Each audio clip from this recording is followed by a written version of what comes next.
আমি সারা জীবনে যতগুলো বক্তব্য শুনেছি, বিলিভ মি, খুব ইম্পর্টেন্ট।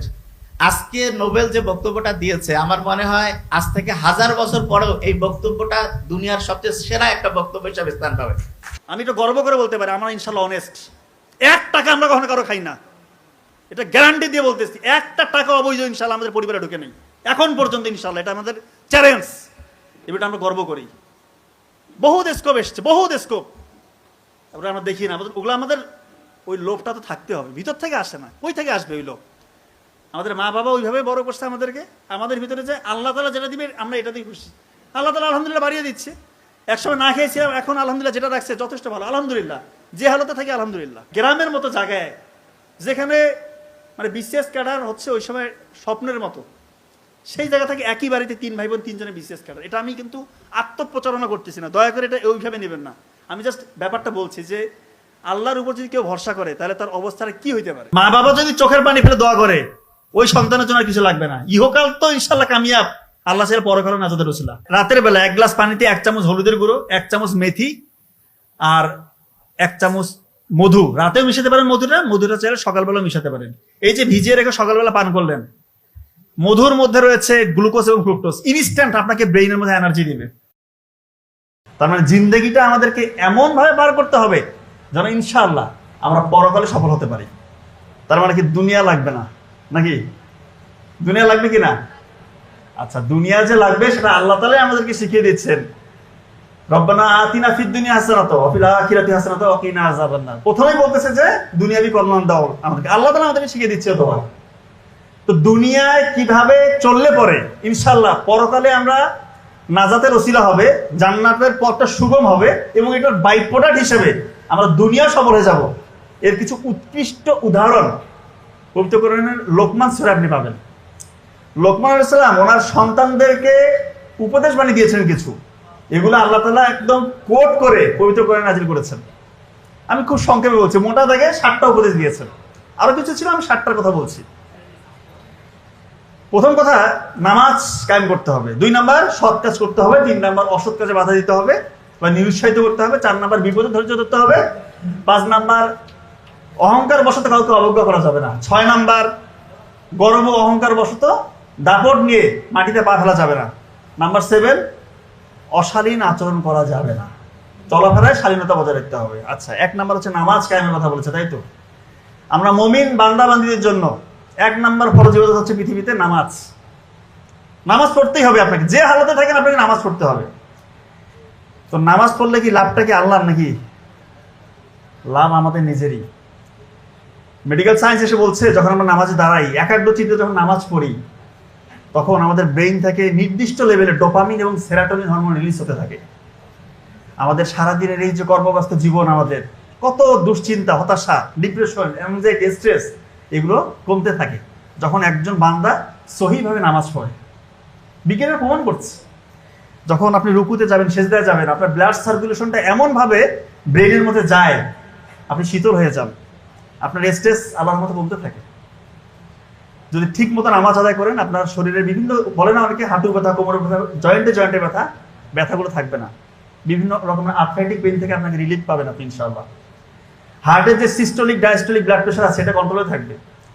আপনার ব্লাডের মধ্যে গ্লুকোজ লেভেল কন্ট্রোলে থাকবে। এটা বিজ্ঞানীরা বলছে, আমি বলছি না। তো লাভটা কিন্তু আলটিমেটলি আমারই, কিন্তু আমাদের নিয়তটা ঠিক রাখতে হবে। আমাদের নিয়ত থাকবে আল্লাহকে রাজি খুশির জন্য করছি, ঠিক কিনা? এটা আমাদেরকে করতেই হবে। তো অনেকে বলে যে স্যার নামাজে দাঁড়াই, মনোযোগ আসে না, দুশ্চিন্তা, যত রকমের চিন্তা এসে নামাজের সময় এসে চেপে ধরে। মনে হয় চিন্তার জটগুলো খুলতে থাকে নামাজে দাঁড়াইলে।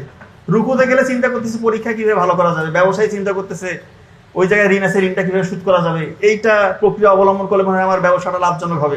এই চিন্তাগুলো আসে না, নামাজে দাঁড়াইলে শয়তান এই চিন্তাগুলো দেয়। তো নামাজে আপনি মনোযোগ বাড়াতে যাচ্ছেন, আবার অনেকে এটাও বলে যে সেজদায় গিয়ে কতদিন হয়েছে চোখের পানি আসে না। চোখের পানি কোথায় থেকে আসবে? গোপন গুনায় যারা লিপ্ত, চোখের পানি আসা সম্ভব না। এত সহজ না ব্যাপারটা। আপনার মন যা চাচ্ছে তাই করছেন, আল্লাহকে তোয়াক্কা করছেন না। আল্লাহকে বুড়ো আঙ্গুল দিয়ে আপনি প্রতিনিয়ত শয়তানের দাসত্ব করছেন, আবার বলছেন যে চোখে কেন পানি আসে না। আপনি তো একটা সুযোগ হাতছাড়া করেন না গোপন গুনাহ করার, আপনার স্কোপের প্রতিটা গুনাহ আপনি করছেন। আবার বলেন যে আমার চোখে কেন পানি আসে না? কার সাথে ফাঁকি ঝুঁকি? আল্লাহকে ফাঁকি দেওয়ার কোনো স্কোপ আছে? পাথরের মধ্যে যদি সরিষা দানা পরিমাণ করে কিছু লুকিয়ে থাকে, সেটাও আল্লাহ তাআলা উন্মোচন করবেন পরকালে, কিয়ামতের ময়দানে, হাসরের ময়দানে। তো তার সাথে ফাঁকি ঝুঁকি চলে না। মনটাকে আগে পবিত্র করেন, সৎ করেন, গোপন গুনাহ ছেড়ে দেন। যত সুযোগ আসুক গোপন গুনাহ করবেন, নামাজে মনোযোগ আসবে না। নামাজ থেকে যে বেনিফিট ইহকালেও পাবেন না, পরকালেও পাবেন না। নামাজ আমরা কেন পড়ছি? বেসিক্যালি এটা দেখেন তো, আমরা আমাদের বাপ দাদারা নামাজ পড়ছিল মুসলিম ধর্মে, আমাদের এই ধর্মে গ্রহণ করছে আমরা ইসলাম, আমাদের যে পরিবার মুসলিম ছিল বলেই আমরা আজকে মুসলিম। আপনি চিন্তা করেন, আপনি কতটুকু চিন্তা করেছেন আল্লাহ নিয়ে, রসুল নিয়ে, পবিত্র কোরআন নিয়ে কতটুকু আমরা চিন্তা করি? যদি সত্যি আমাদের আল্লাহর ভীতিটা থাকতো, তাহলে কি আমরা গোপন গুনাহ করতাম? আজকে যুব সমাজ ধ্বংস হয়ে যাচ্ছে। দয়া করে গোপন গুনাহ ছেড়ে দেন, নাহলে এমন ভয়াবহ অবস্থা বিরাজ করবে, মানে জাস্ট হেল্প, দুনিয়াও শেষ, আখিরাতও শেষ। আল্লাহকে যদি হারান, এর থেকে বড় লস আর আমাদের জন্য কোনো কিছু হতে পারে? সব থেকে বিগেস্ট লস। আল্লাহর সাথে আমার সম্পর্ক নাই, তাহলে কার সাথে আমার সম্পর্ক? আমাদেরকে বলে যে কতদিন হয়েছে গোপন ভাবে লিপ্ত, ছাড়তে পারছি না, অসহায়, ব্রেইন কাজ করে না, চুল পড়ে যাচ্ছে, চেহারায় উজ্জ্বলতা নাই, নুরানি ভাবটা নাই, নামাজে গেলে মনোযোগ নাই, আর্থিক অসচ্ছলতা, চাকরি করলে চাকরিতে মনোযোগ নেই, লেখাপড়া করছি কোনো কিছু মনে থাকে না, কালকে এসে পড়লাম, আজকে পরীক্ষা পড়া ভুলে যাচ্ছি, পরিবারগুলো টিকছে না, সার্বিকভাবে loss loss loss, huge loss, সাময়িক এই মনের খাস মেটানোর জন্য। দয়া করে এগুলো ছেড়ে দেন, গোপন ইবাদত করেন, আল্লাহ তাআলা রাজি খুশি হয়ে যাবে ইনশাআল্লাহ। কথা কি বুঝতে পারছেন আমার? গোপন ইবাদতের খুবই প্রয়োজন আছে। আল্লাহকে যদি চান গোপন ইবাদত করতে হবে। তো অনেকে বলে যে কিভাবে গোপন গুনাহটা ছাড়বো? চোখের হেফাজত করতে হবে। 1 নাম্বার, চোখ দিয়ে খারাপ কিছু দেখা যাবে না, অন্তর দিয়ে খারাপ কোনো কিছু কল্পনা করা যাবে না। তো অনেকে বলে এরকম যে একবার তো দেখার হুকুমাত দেওয়াই আছে, দ্বিতীয়বার না দেখলেই তো হলো। তো একবার এমন ভাবে দেখে অপলক দৃষ্টিতে, দৃষ্টি আর নামে না, এইভাবে দেখতে বলছে। আল্লাহর সাথে ফাজলামি চলবে না। ভুলে যদি একবার কোনো ভাবে যদি আমি যেটা আমার অপোজিট সেক্সের প্রতি যদি চোখ পড়ে যায়, চোখটা নামাতে হবে। কথা কি বোঝা যাচ্ছে? ক্লিয়ার? দৃষ্টি অবলম্বন করতে হবে, এটা খুব জরুরি। আল্লাহর সাথে ফাজলামি চলে না। এটা আপনার অন্তরে কি চলছে আপনার থেকে বেশি ভালো যে জানে, তিনি আমার আল্লাহ। কথাটা কি বুঝতে পারছেন? খুবই জরুরি ব্যাপার। তো নামাজ পড়লে পড়ার মতো পড়তে হবে, তাহলেই আমি এখান থেকে বেনিফিট পাবো। 2 নাম্বার যে উপদেশ দিয়েছেন, সৎ কাজ করো, সৎ কাজ। তো রাসূলুল্লাহ সাল্লাল্লাহু আলাইহি ওয়াসাল্লাম সাহাবীদেরকে নিয়ে বসে আছেন, উনি বলতেছেন যে তোমাদের সামনে এখন একজন জান্নাতি ব্যক্তি প্রবেশ করে। আমার যেগুলো কথা বলবো বেশিরভাগই আপনাদের জানা, কিন্তু জাস্ট রিক্যাপিচুলেট করা আর কি, অন্য কিছু না। তো একজন আসবে তোমাদের সামনে, সাহাবীদেরকে বলতেছেন নবী সাল্লাল্লাহু আলাইহি ওয়াসাল্লাম জান্নাতি ব্যক্তি আসবে। সবার তো মাথা নষ্ট, কে জান্নাতি ব্যক্তি দেখতে হবে। দেখতেছে এক আনসারী সাহাবী দরজা দিয়ে প্রবেশ করলো, ভালো কথা। দ্বিতীয় দিন বললো একই কাজ।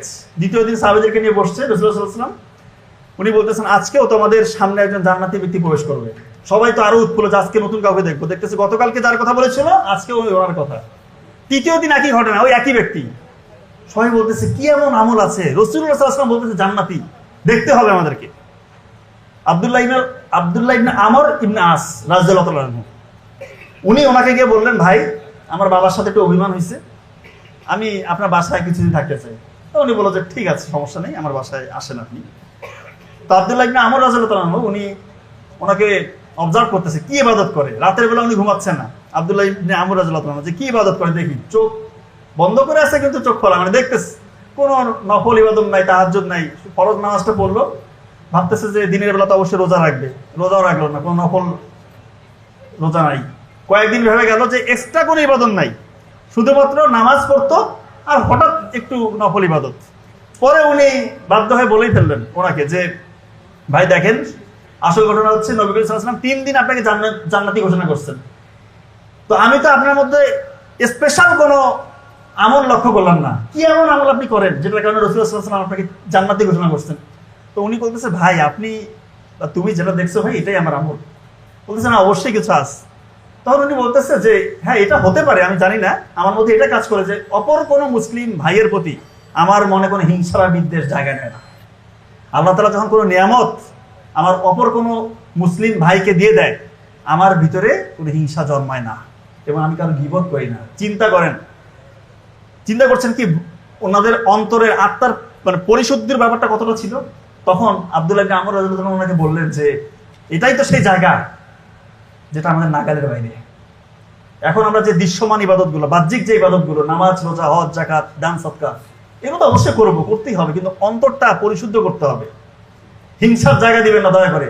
অন্য কারো, আপনার হয়তো বা ক্লাসমেট, আপনার কলিগ, পাশের বাড়ির ছেলেটা বা মেয়েটা বড় কিছু করছে, ভালো কিছু করছে, খুশি হয়ে যান, আলহামদুলিল্লাহ বলেন, মন থেকে আসতে হবে এটা।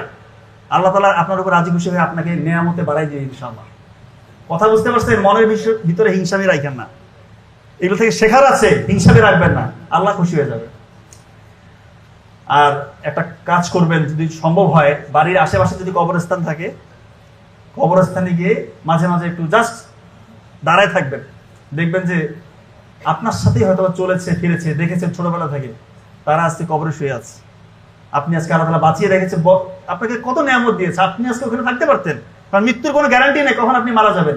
দেখবেন যে দুনিয়াবি আসক্তি ইনশাআল্লাহ অনেকটা কমে আসবে, মনটা সফট হবে। সত্যি বলছি, এটা একটু করে দেখেন।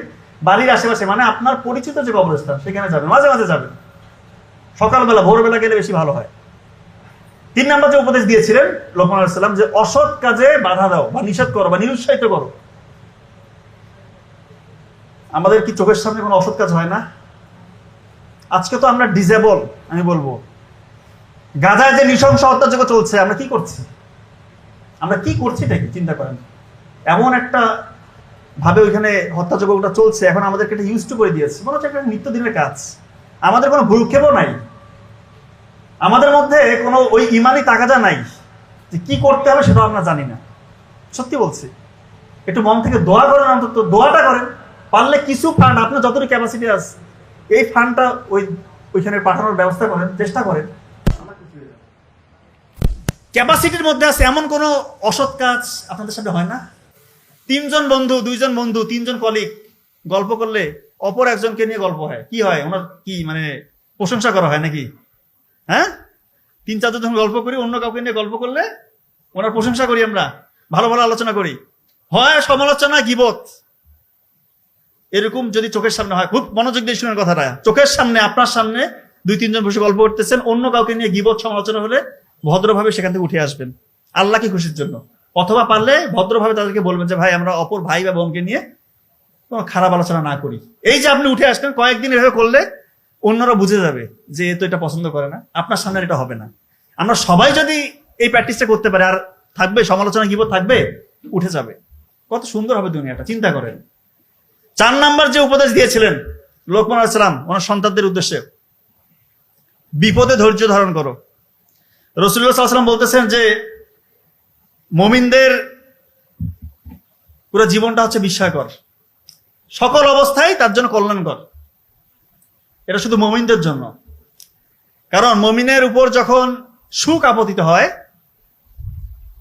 তখন সে শকর গুজার করে আল্লাহর, এটা তার জন্য কল্যাণকর। আর যখন তার উপর বিপদ আপতিত হয়, উনি ধৈর্য ধরে, এটাও কল্যাণকর। আমরা অনেকে বিপদে দিশাহারা হয়ে যায়, হাই হুতাশ করি, কি করব, দিশা পাচ্ছি না। কি লাভ রে ভাই? বিপদ যেটা আসছে সেটা আপনি কাটাতে পারবেন না, একমাত্র কাটাতে পারে আল্লাহ তাআলা।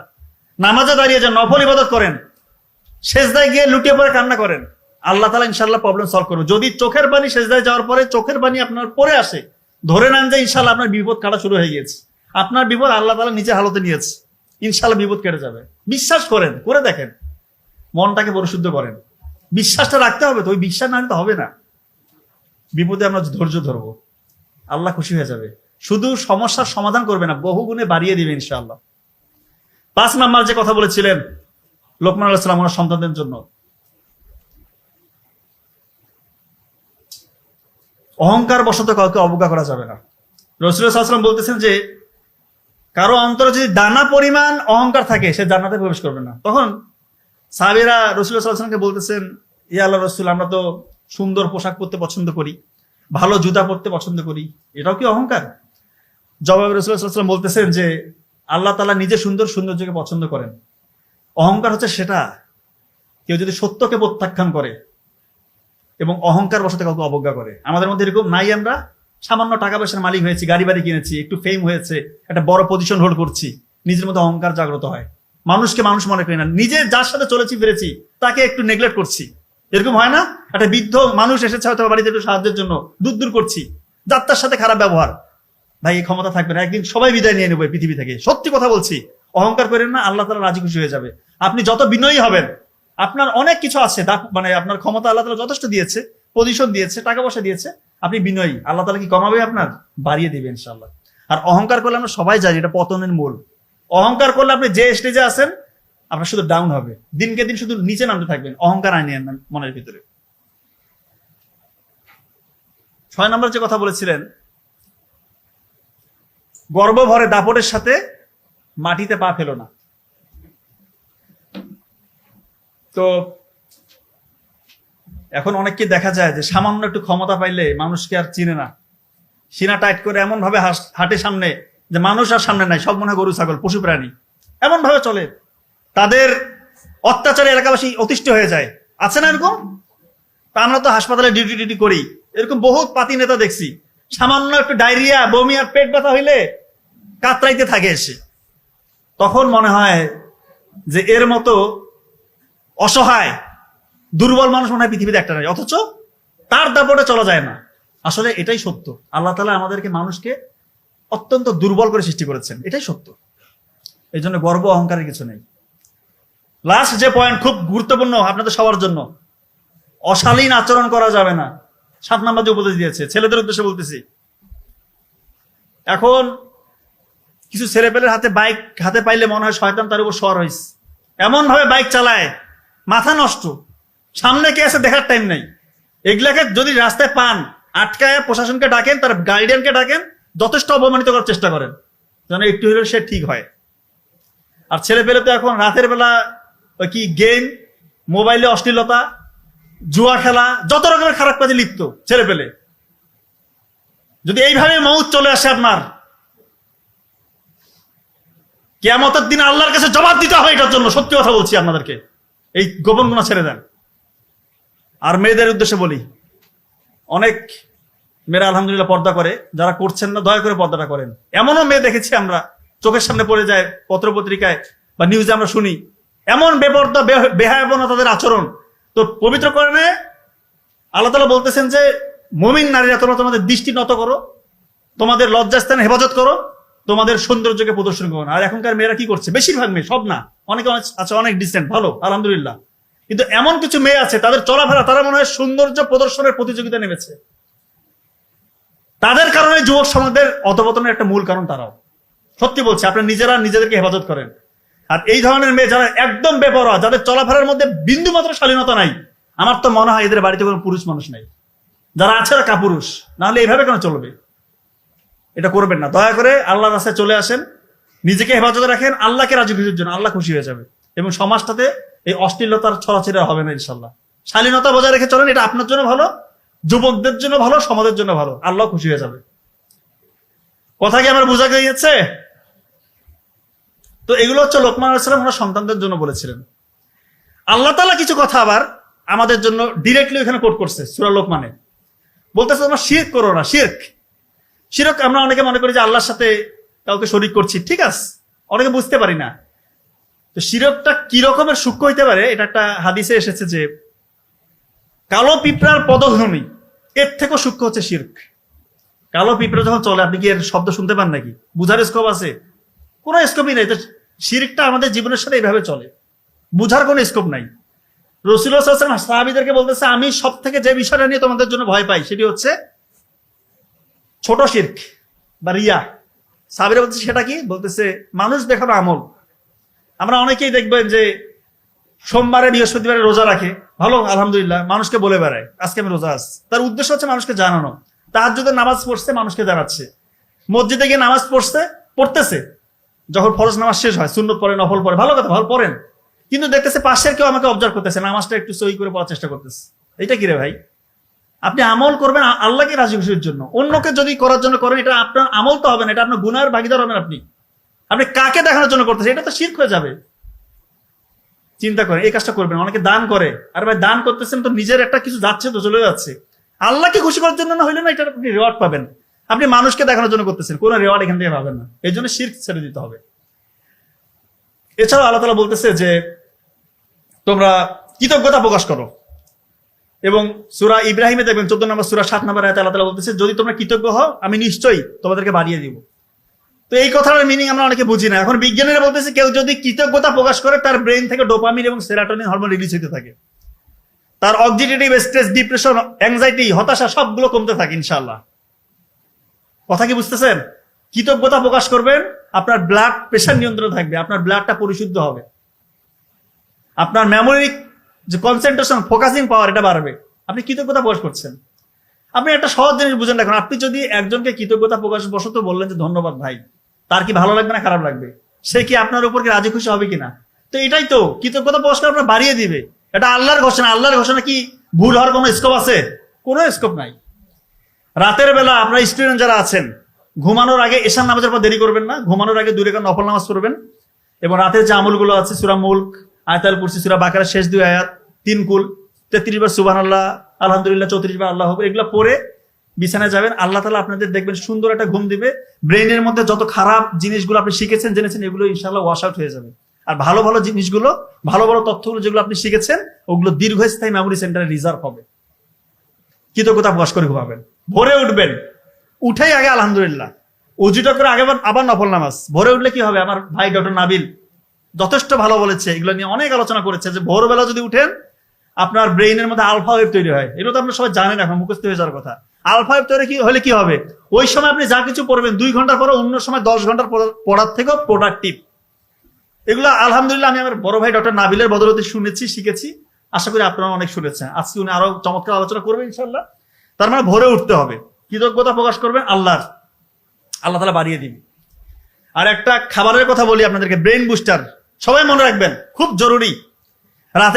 রাতের বেলা 1 গ্লাস পানিতে 1 চামচ হলুদের গুঁড়ো, 1 চামচ মেথি আর 1 চামচ মধু, রাতেও মিশাতে পারেন। মধুটা চাইলে সকালবেলা মিশাতে পারেন।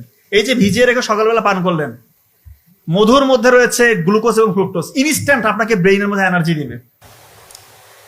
এবং এটা এমন একটা অ্যান্টিঅক্সিডেন্ট যার মধ্যে রয়েছে ফ্লাভোনয়েড এবং ফেনোলিক অ্যাসিড, যেটা কিনা আমাদের ব্রেইনটাকে সে প্রতিনিয়ত শক্তি জায়গায়, ব্রেইনের যে নার্ভগুলো আছে তার ইন্ডাকশন পাওয়ার বাড়ায়।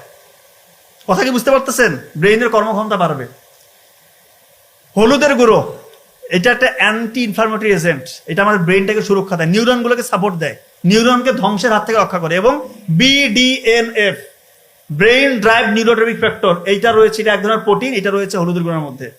এইটা যখন বেশি বেশি তৈরি হবে আপনার শরীরের মধ্যে, তখন নতুন নতুন নিউরন তৈরি হবে, আপনার ব্রেইনের কর্মক্ষমতা অটোমেটিক বাড়বে ইনশাআল্লাহ। এবং মেথি, এটা দীর্ঘ সময় ধরে ধীরে ধীরে যতটুকু আপনার প্রয়োজন ততটুকু করে গ্লুকোজ আপনার ব্রেইনে সাপ্লাই দিবে। তার মানে এইটা যদি একসাথে আপনি খান, আপনার ব্রেইনের ক্ষমতা অন্যদের থেকে বহুগুণ ইনশাআল্লাহ বেড়ে যাবে। প্রতিদিন সকালে এটা খাওয়ার চেষ্টা করবেন, রাতে ভিজিয়ে রেখে সকালে খাবেন। কথা ক্লিয়ার? আল্লাহ কৃতজ্ঞতা প্রকাশ। সর্বশেষ কথা বলে শেষ করব। আল্লাহ তাআলা সূরা লোকমানে বলেছেন, বাবা মার মর্যাদাটা কিরকম সেটা একটু শুনেন। যে শিরক তো সব থেকে বড় জুলুম। তো বলতেছে তোমাদের বাবা মা যদি তোমাদেরকে শিরক করতে বলে, অর্থাৎ আমার সাথে কাউকে শরীক করতে বলে, সব থেকে ঘৃণিত অপরাধ যেটা, এটা যদি করতে বলে তোমার বাবা মা, তুমি তোমার বাবা মাকে এক্ষেত্রে ভদ্রভাবে অমান্য করবে, তাদের কথাটা মানবা না, কিন্তু তাদের সাথে সদাচরণ করতে হবে, ভালো ব্যবহার করতে হবে, তাদের দেখভাল করতে হবে, এবং তাদের মৃত্যুর আগ পর্যন্ত তাদেরকে ছেড়ে চলে যাওয়া যাবে না, তাদের দেখভালটা করতে হবে। চিন্তা করেন, আমাদের কোনো বাবা মাকে এরকম বলে যে আল্লাহর সাথে শিরক করার জন্য? এটা তো বলে না। তা আর কোনো কথা আছে? শিরক করতে বললেও তাদের সাথে উফ শব্দটা করা যাবে না, খারাপ ব্যবহার করা যাবে না। তা আমাদের বাবা মা তো আমাদেরকে জীবনের থেকে বেশি ভালোবাসে, সেই বাবা মার সাথে আমরা কি আচরণ করি? অনেকেই করি না। এটা করবেন না। মা বাবার দোয়া নিবেন, দোয়া আসলে মন থেকে আসে, চাইতে হয় না। আপনার অ্যাক্টিভিটিসে বলে দিবে আপনার জন্য আপনার মা বাবা, দোয়াটা অটোমেটিক চলে আসবে। চোখের পানি ফেলে দোয়া করবে। মা বাবা যদি চোখের পানি ফেলে দোয়া করে, ওই সন্তানের জন্য আর কিছু লাগবে না। ইহকাল তো ইনশাল্লাহ কামিয়াব, আল্লাহ ছেড়ে পরকালে নাজাতের রসিলা। আমার মতো স্টুডেন্ট, আমার বড় ভাই বোন আলহামদুলিল্লাহ যথেষ্ট মেরিটোরিয়াস, ওরা যখন BCS ক্যাডার হয়ে গেল, আমার অবস্থা তো একটু নাজুক, মেধাশক্তি অত ভালো না। আমার মা শুধু দোয়া করে যে আল্লাহ, এই 2 সন্তান তো BCS ক্যাডার হয়ে গেছে, এর যদি না হয়, এর মনের ভিতরে কি হতাশা কাজ করবে। শুধু দিনরাত দোয়া যে আল্লাহ ওকে নিরাশ করো না। চোখের পানি ফেলে দোয়া করতো। তো BCS এ যখন ভাইভাই গেলাম, ভাইভা পরীক্ষা দিতে, যেগুলো আমি পড়েছি আল্লাহর রহমতে ওগুলো আমাকে ধরেছে। এইটা তো একটা মিরাকেল। BCS ভাইভাতে কি প্রশ্ন কমন পড়ার স্কোপ আছে নাকি? কোথা থেকে ধরবে, কোনো ঠিক ঠিকানা আছে? আমিও আল্লাহর কাছে চাইছি, আল্লাহ আমি যেগুলো থেকে পড়তেছি ওগুলো থেকে যেন আমাকে ধরে। সংবিধানটা আমি খুব ভালো পারতাম, সংবিধান থেকে আমাকে প্রশ্ন করতে আমি তো পটাপট উত্তর দিচ্ছি, ওরা তো বলতেছে রে বাবা কি ব্যাপার, সংবিধানের কোন অনুচ্ছেদে কি আছে না আছে একদম পটাপট বলে দিচ্ছি। বলতেছে বাবা তোমাকে তুমি পোস্টিং দেই, তুমি একটা খারাপ সিচুয়েশন হলে কিভাবে হ্যান্ডেল করবে। আমি তো তখনই বুঝে গেছি আমার চাকরি হয়ে গেছে। ভাইবা দিলে বুঝে যাবেন যে আপনার চাকরি হচ্ছে কিনা, ওদের অ্যাপিয়ারেন্সে আপনি ওদের অ্যাপিয়ারেন্সে বুঝে ফেলবেন এবং আপনার নিজের মধ্যে কনফিডেন্স চলে আসবে। যখন ভাই বসবেন বিসিএস এর মতো বড় ভাই সামনে 3 জন সচিব পর্যায়ের স্যারেরা, তো আপনি বুঝে যাবেন আপনার হালতটা কি। তো সবসময় আল্লাহকে রাজি খুশির জন্য কাজ করতে হবে। আমরা যে কোনো কাজ করতে গেলে সত্যি বলছি নফল নামাজ পড়ে, এটা আমাদের মা শিখিয়ে দিত। বিপদ হোক, ছোটখাটো পরীক্ষা হোক, কোন প্রোগ্রাম হোক, যে কোনো ক্ষেত্রে আমাদের মা একটা কথা বলতো, নফল নামাজ পড়ে যাও বাবা, সেজদায় যাও, সেজদায় গিয়ে আল্লাহকে বলে আল্লাহ সহজ করে দিবে। এবং এটা হচ্ছে আলহামদুলিল্লাহ। নাও যদি হয় তারপরে করতে হবে। এবং এটা প্র্যাকটিক্যাল। দেখেন গ্রামের মতো জায়গায় যেখানে মানে বিসিএস ক্যাডার হচ্ছে ওই সময় স্বপ্নের মতো, সেই জায়গা থেকে একই বাড়িতে 3 ভাই বোন 3 জনের বিসিএস ক্যাডার। এটা আমি কিন্তু আত্মপ্রচারণা করতেছি না, দয়া করে এটা ওইভাবে নেবেন না। আমি জাস্ট ব্যাপারটা বলছি যে আল্লাহর উপর যদি কেউ ভরসা করে তাহলে তার অবস্থাটা কি হইতে পারে, তার ক্ষতি নাই। দুনিয়াও ইনশাল্লাহ কামিয়াব, সফল, পরকালও সফল। আমার মা আমাদেরকে এটা শিখাইছে। এবং সৎ থাকতে হবে, সত্যি বলছি। আমি এটা গর্ব করে বলতে পারি, আমরা ইনশাল্লাহ অনেস্ট। 1 টাকা আমরা কখনো কারো খাই না, এটা গ্যারান্টি দিয়ে বলতেছি। 1টা টাকা অবৈধ ইনশাল্লাহ আমাদের পরিবারে ঢুকে নেই এখন পর্যন্ত ইনশাল্লাহ। এটা আমাদের চ্যালেঞ্জ, এটা আমরা গর্ব করি। বহুত স্কোপ এসছে, বহুত স্কোপ, তারপরে আমরা দেখি না। ওগুলো আমাদের ওই লোভটা তো থাকতে হবে, ভিতর থেকে আসে না, ওই থেকে আসবে ওই লোভ। আমাদের মা বাবা ওইভাবে বড় করছে আমাদেরকে, আমাদের ভিতরে যে আল্লাহ তাআলা যেটা দিবে আমরা এটা দিয়ে খুশি। আল্লাহ তাআলা আলহামদুলিল্লাহ বাড়িয়ে দিচ্ছে। একসময় না খেয়েছিলাম, এখন আলহামদুলিল্লাহ যেটা রাখছে যথেষ্ট ভালো, আলহামদুলিল্লাহ। যে হালতে থাকি আলহামদুলিল্লাহ। এটা বলছি, সৎ থাকবেন ভাই, কমবে না, বাড়বে। আল্লাহ শুধু বাড়াই দিবে। এই জন্য মা বাবার খেদমত করবেন, খুশি হয়ে যাবে। অনেক নতুন বউরা এসে একটু ডিস্টার্ব করে, স্বামীকে বলে এত কিছু দিয়ে দিচ্ছ, ভবিষ্যৎ কি, বাচ্চা কাচ্চা হবে, সবে দিয়ে দিলে আমাদের কি হবে, মানে এমন বুদ্ধি দেয়। আরে বাবা, তোমার বাবা মাকে যদি, আপনার স্বামীর বাবা মাকে যদি সে খুশি করতে পারে, আল্লাহ তার উপর খুশি তাকে বাড়াই দিবে। এটা বুঝেন না কেন? অনেক মেয়েরা এসে সংসারে এসে ডিস্টার্ব করে, স্বামীর সাথে ভাই বোনের সম্পর্ক নষ্ট করে, মা বাবার সম্পর্ক নষ্ট করে, মনে করতেছে বিশাল কামিয়াব হইলো। আরে বাবা, এটা যদি করেন, কোনো হাজবেন্ডের যদি সম্পর্ক তার মা বাবার সাথে বিচ্ছিন্ন হয়, তার ভাই বোনের সাথে যদি সম্পর্ক খারাপ হয়, ওর তো হায়াত কমে যাবে। ও বিভিন্ন রকমের অসুখে দেখবেন যে তার এসে ধরবে তাকে। তা আপনার স্বামীর আয়ু কমলে সে যদি অসুস্থ থাকে, আপনার কি লাভ হইলো না লস হইলো? বুঝে না, মেয়েরা অনেকে বুঝে না। একটু দিমাগ খারাপ সোর্স করেন, একটু বুদ্ধি খাটান। সত্যি বলতেছি, আপনার স্বামীকে বলেন বাবা যা আছে দিয়ে দাও, আপনারই লাভ, আপনারই লাভ। আপনার স্বামীকে বলেন বাবা দিতে থাকো, তুমি যা ইচ্ছা দাও, খুশি থাকো, মন থেকে খুশিটা থাকতে হবে। সত্যি বলতেছি, আল্লাহ কমাবে না। দান করলে কেউ কমে? জাকাত কি? জাকাত মানে বৃদ্ধি পাওয়া। দান কি? সব থেকে বড় দান কি? বাবা মাকে দেওয়া। বাবা মাকে দেওয়ার থেকে বড় কিছু আছে পৃথিবীতে? মা বাবাকে দিবেন আপনি, এটা আবার কিসের কি? আল্লাহ তাআলা বাড়াই দিবে। আর মা বাবা কি টাকা কি অন্য কোথাও দিবে নাকি? ওগুলো তো আলটিমেটলি আপনার স্বামীরাই থাকবে, হাজব্যান্ডেরই থাকবে। এগুলো নিয়ে করবেন না, ছোট লোকই করবেন না। দয়া করে বলতেছি, মনটা একটু উদার করেন। আর একটা ব্যাপার, আপনার সন্তান হবে না, আপনি যদি এরকম আত্মকেন্দ্রিক আচরণ করেন, বাবা মার, আপনার হাজব্যান্ডের মা বাবার হিংসা করেন, তা আপনার ছেলেটা যখন বড় হবে, বিয়ে করবে, আপনি তখন বয়স্ক হবেন, আপনার হালতটা কি হবে? আপনার বৌমা যদি আপনাকে এসে না দেখে, কি মানে একটা কথা আছে না যে ইট্টি মারলে পাটকেলটি খেতে হয়, কথা আছে কিনা? তা আপনি যেরকম আচরণ করবেন, আপনার সাথে ওরকম ফিডব্যাকই হবে। ব্যবস্থাটা ওরকম ন্যাচারই করে দেবে। ন্যাচার বলতে আল্লাহ তাআলা ওই ব্যবস্থা করে দিবে। দয়া করে সন্তানকে শিখান, সন্তানকে এমন ভাবে ছোটবেলা থেকে লালন পালন করেন, ওরা দেখবে কি রে আমার মা বাবা, আমার দাদা দাদি নানা নাকি এত রেসপেক্ট করে, ওরা এটা দেখে শিখবে। তারা যখন বড় হবে, তারা তাদের শ্বশুর শাশুড়িকে রেসপেক্ট করবে। কথা কি বুঝতে পারছেন? দেখবেন পরিবারটা একটা জান্নাতের বাগান হয়ে যাবে ইনশাল্লাহ। তো যাই হোক, আমি আর কথা বাড়াবো না। আপনাদের জন্য আমার বড় ভাই ইনশাল্লাহ অসাধারণ লেকচার নিয়ে অপেক্ষা করছেন। ওর প্রতিটা লেকচার আমি মনোযোগ দিয়ে শুনি, আপনারাও নিশ্চয়ই শুনবেন, অনেক কিছু জানতে পারি আমরা। তো আজকে আমরা যা কিছু শিখলাম, একটু কিছু যদি মেরে চলি, ইনশাল্লাহ জীবন বদলে যাবে। সবাই আমার জন্য দোয়া রাখবেন, ভালো থাকবেন। আসসালামু আলাইকুম।